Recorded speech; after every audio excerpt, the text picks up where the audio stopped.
قد كفاني علم ربي من سؤالي۔ اب رہی یہ بات کہ لیلۃ القدر یہ کس تاریخ کو ہوتی ہے اور کس رات میں ہوتی ہے، یہ ایک ایسا معمہ ہے جس میں سب لوگ پریشان رہتے ہیں۔ لیکن اللہ کا ایک عجیب نظام ہے۔ اللہ پاک نے رمضان میں جہاں اور ہم پر اتنی نعمتیں کیں، ایک یہ بھی بڑی نعمت کی کہ لیلۃ القدر کی تلاش کو ہمارے لیے بہت آسان کر دیا۔ آپ اس کو ایک مثال سے سمجھیے۔ مثلاً کسی گھر میں آپ کو کوئی لے جائے اور یہ کہے کہ اس گھر میں میں نے ایک ہیرا چھپایا ہوا ہے، تم اس کو تلاش کرو۔ اب آپ کہیں گے بھائی تمہارا گھر تو بہت بڑا ہے، کتنے کمرے ہیں، صحن ہے، تو میں کہاں تلاش کروں گا؟ تو پھر وہ آپ کو کہے چلو میں آپ کو ایک اور آپشن دیتا ہوں کہ وہ ہیرا جو ہے وہ میرے گھر کے اگلے طرف نہیں ہے، پچھلے حصے میں ہے۔ پھر آپ کہیں گے کہ جی پچھلے حصے میں بھی کئی کمرے ہیں، اب مجھے کیا پتہ بھائی ان کمروں میں سے کس کمرے میں ہے۔ پھر وہ آپ کو کمرہ بھی متعین کر کے بتا دے کہ وہ جو دائیں طرف کونے والا کمرہ ہے اس کمرے کے اندر تم تلاش کر لو۔ تو یہ کتنا آسان ہو گیا آپ کو وہ ہیرا تلاش کرنا۔ اگر پورے گھر میں تلاش کرنا پڑتا تو پتہ نہیں وہ ملتا نہیں ملتا، کتنی مشقت سے ہمیں گزرنا پڑتا۔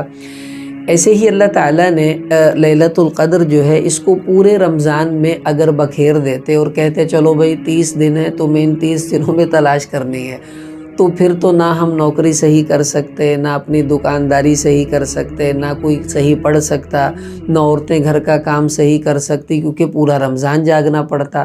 وہ ہمارے لیے بڑی مشقت کا کام تھا۔ تو اللہ تعالیٰ نے اس کو اپنے نبی علیہ الصلوۃ والسلام کی دعاؤں اور فکر کی برکت سے تھوڑا سکیڑ دیا اور یہ کہا کہ چلو تم ایسا کرو اس کو آخری عشرے میں تلاش کر لو، یعنی 20 دن کی چھٹی دے دی، 10 دن میں تلاش کرو۔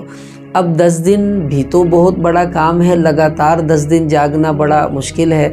تو پھر اللہ تعالیٰ نے نبی اکرم صلی اللہ علیہ وسلم کی دعا، آپ کی فکر کی برکت سے اس امت پر ایک اور آسانی یہ کر دی کہ نہ تو تمہیں پورا رمضان تلاش کرنا ہے اور نہ آخری پورے عشرے میں تلاش کرنا ہے۔ آخری عشرے کی صرف طاق راتوں میں اس کو تلاش کر لو جو 5 راتیں ہیں۔ اب یہ راتیں کون کون سی ہیں؟ اس میں مختلف روایات ہیں۔ بخاری شریف میں آپ صلی اللہ علیہ وسلم نے ارشاد فرمایا کہ فی الوتر من العشر الاواخر من رمضان، کہ رمضان کے آخری عشرے کی طاق راتوں میں اس کو تلاش کر لو۔ تو اس کا مطلب یہ ہوا کہ آخری عشرے کی جو 5 راتیں ہیں، 21ویں، 23ویں، 25ویں، 27ویں، 29ویں، ان 5 راتوں میں تلاش کرنے کی ہمیں جو ہے وہ حضور علیہ السلام نے اشارہ فرما دیا۔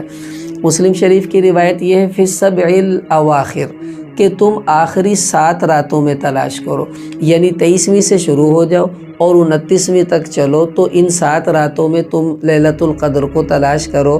اب یہ 7 سے وہ 5 زیادہ آسان ہے۔ پھر ان 5 میں بھی بعض روایتوں میں بہت اشارہ دیا ہے۔ مسلم شریف کی روایت ہے، آپ صلی اللہ علیہ وسلم نے فرمایا کہ میں نے لیلۃ القدر کی تلاش میں اعتکاف کیا تھا اور مجھے بتایا گیا کہ وہ رات آج کی رات ہے، اور صحابی فرماتے ہیں کہ وہ 21ویں کی رات تھی، اور اس میں حضور علیہ السلام کو میں نے دیکھا کہ آپ کی پیشانی پر جو ہے وہ کیچڑ کا نشان بھی تھا، کیونکہ اس رات میں بارش ہوئی تھی۔ تو یہ بھی اشارہ مل گیا کہ 21ویں رات بھی پاسبل ہے۔ اسی طرح ابو داؤد شریف میں حدیث آتی ہے اور اس میں یہ ہے کہ لیلۃ القدر جو ہے یہ رمضان المبارک کی 27ویں رات کو کہتے ہیں۔ لیکن یہ سمجھ لیں کہ یہ کوئی تعیین نہیں ہو رہی، بلکہ جس رمضان میں لیلۃ القدر 21ویں میں تھی، آپ صلی اللہ علیہ وسلم نے 21ویں بتائی، اور جس رمضان میں لیلۃ القدر 27ویں میں آئی تو حضور علیہ السلام نے 27ویں بتا دی۔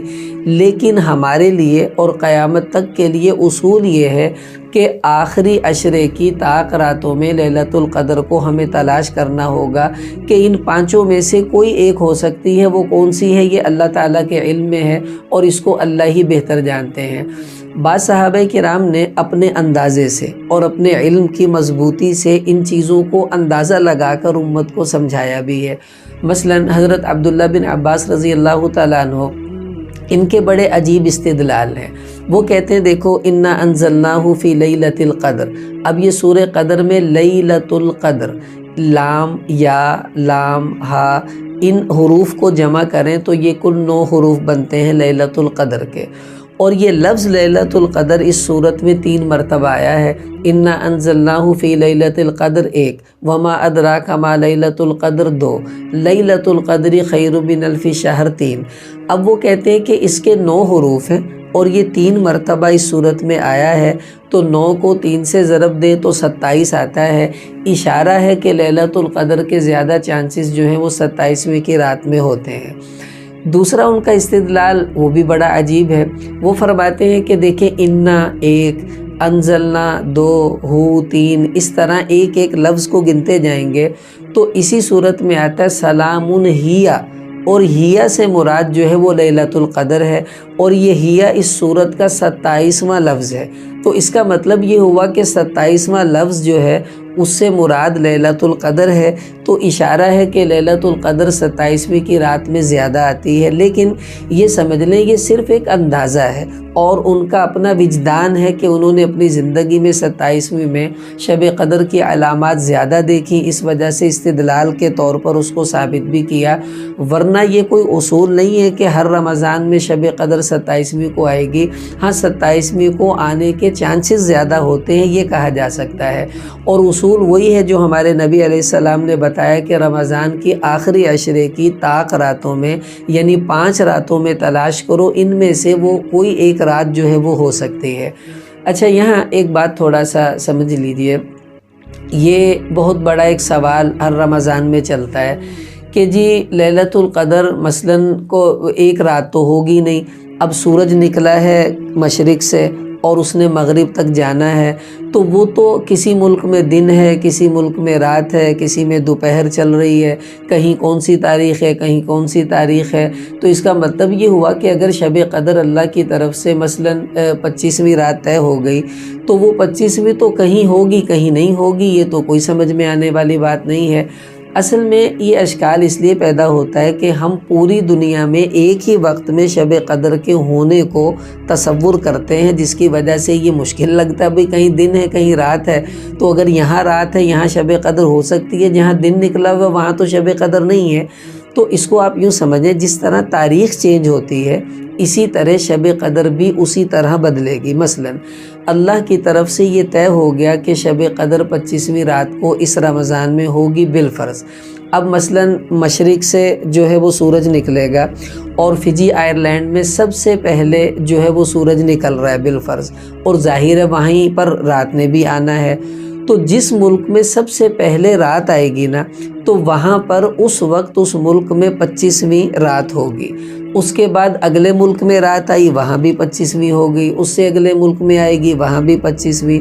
تو جس طرح دن کے بدلنے سے ہر ملک کی تاریخ چینج ہو جاتی ہے لیکن رہتی 25ویں ہے، اسی طرح ہر ملک کی جب رات بدلے گی تو رہے گی وہ 25ویں ہی، لیکن یہی 25ویں کسی ملک میں آج ہوگی، کسی میں کل ہوگی، اور کسی میں کل ہو چکی ہوگی۔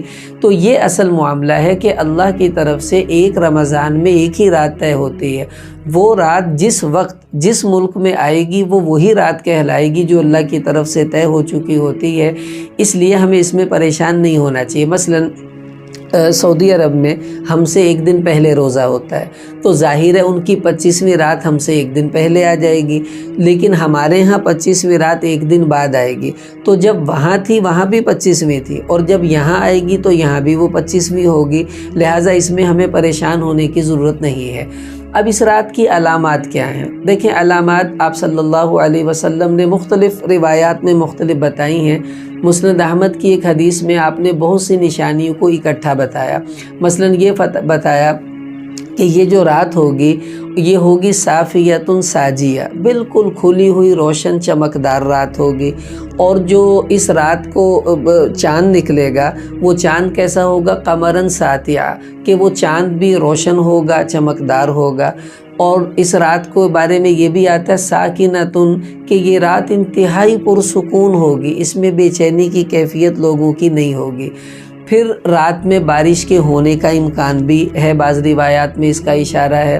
پھر یہ بھی حدیث میں آتا ہے لا حر فیہا ولا برد، کہ نہ یہ رات زیادہ ٹھنڈی ہوگی اور نہ زیادہ گرم۔ مثلا اگر رمضان گرمیوں میں ہے تو اس رات میں زیادہ گرمی نہیں ہوگی، اگر رمضان سردیوں میں ہے تو اس رات میں زیادہ سردی نہیں ہوگی، بس معتدل موسم ہوگا، نہ زیادہ گرم نہ زیادہ ٹھنڈی۔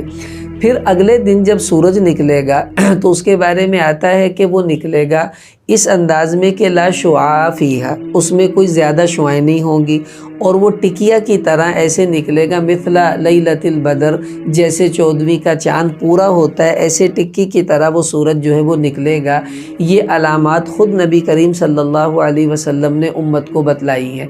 اب یہ بھی ہو سکتا ہے یہ سب علامات اس رات میں آ جائیں، یہ بھی ہو سکتا ہے 2-4 آئیں اور باقی نہ آئیں، اور یہ بھی ہو سکتا ہے علامات ہوں لیکن ہمیں محسوس نہ ہو، اور یہ بھی ہو سکتا ہے کہ ہمیں محسوس ہو جائیں۔ یہ کوئی لازمی بات نہیں ہے کہ ہر بندہ ان علامات کو محسوس بھی کرے گا۔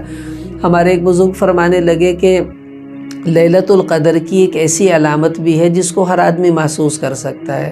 ہم نے پوچھا وہ کیا؟ فرمانے لگے بیٹا وہ یہ ہے کہ اگر کوئی دعا مانگ رہا ہے تو اچانک اس کی آنکھوں سے آنسو نکل آئیں گے، نماز پڑھ رہا ہے اس کو نماز میں سکون محسوس ہوگا، ذکر کر رہا ہے تو ذکر میں اس کو لذت آنے لگ جائے گی، تلاوت کر رہا ہے تو تلاوت میں شوق اور زیادہ بڑھ جائے گا۔ تو عبادت میں ایک دم انہماک کا بڑھ جانا یہ اس بات کی علامت ہے کہ اس رات کی رحمتیں اس پر برسنا شروع ہو گئی ہیں، اور یہی شب قدر کی علامات ہیں۔ اب یہ علامات تو وہ ہیں جو بتا دی گئی ہیں، اور کچھ ایسی علامات ہیں جو ہم لوگوں نے خود بنائی ہیں۔ ہم بچپن سے سنتے آ رہے ہیں کہ جی اس رات میں کتے نہیں بھونکتے اور گدھا جو ہے وہ نہیں ہینکتا، اسی طرح اس رات کے اندر جو ہے وہ بعض لوگوں کی نے یہ بھی بنائی ہوئی ہے کہ اندھیری لازمی چلتی ہے، اگر اندھیری نہیں چلی تو پھر یہ رات شب قدر کی نہیں ہوتی۔ اسی طرح بعض لوگوں نے یہ بھی بنایا ہوا ہے کہ اس رات میں ستارے نظر آتے ہیں، اگر ستارے نظر نہیں آ رہے تو اس کا مطلب یہ شب قدر نہیں ہے۔ خوب اچھی طرح سمجھ لیں ایسی کوئی علامات شب قدر کی نہیں ہیں۔ ہو سکتا ہے کہ آج شب قدر ہو اور کتا بھی بھونکتا ہوا آپ کو مل جائے، ہو سکتا ہے شب قدر ہو اور گدھا آپ کو ہینکتا ہوا نظر آ جائے، تو یہ علامات ایسی نہیں ہے کہ جن کی وجہ سے آپ شب قدر کو ریجیکٹ کر دیں یا اس کو ثابت کر دیں۔ وہی علامات معتبر ہوں گی جو ہمارے نبی صلی اللہ علیہ وسلم نے ہمیں بتلائی ہیں اور جو آپ کے سامنے عرض کر دی گئی ہیں۔ بہرحال ان علامات کو چھوڑیے، ہم یہ تو طے کریں کہ کم سے کم آخری عشرے کی طاق راتوں کو ہر رات کو شب قدر سمجھ کر ہی گزاریں، تاکہ جو بھی ہوگی انشاءاللہ اس میں ہمارے لیے اللہ کی طرف سے خیر مقدر ہو جائے گی۔ اللہ ہمیں شب قدر کی یہ دولت انشاءاللہ نصیب فرمائے۔